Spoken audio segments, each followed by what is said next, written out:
صافي وكتقدم بالصحه والراحه، كتجي غزاله.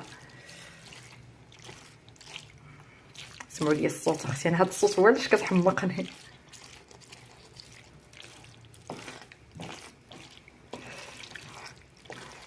راه اللي ما بغاتش لي شامبينيون ممكن انها تبدلهم بلي زيبينار، حتى بلي زيبينار كتجي زوينه بالدجاج ولي زيبينار.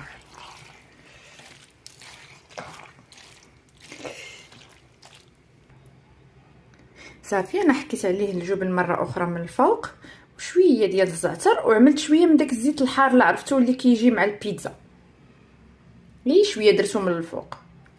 ايوا بالصحه والراحه، ولكن واخا هكذاك غادي نحركها الصراحه، ما غاديش نخليها بحال هكا. بصحتكم وراحتكم خوتي. ها نتوما شوفوا معايا كيفاش كتجي، ها معلكه وزوينه. ايوا بصحه والراحه خوتي، نتمنى انكم تجربوها، راه غادي تنال استحسان.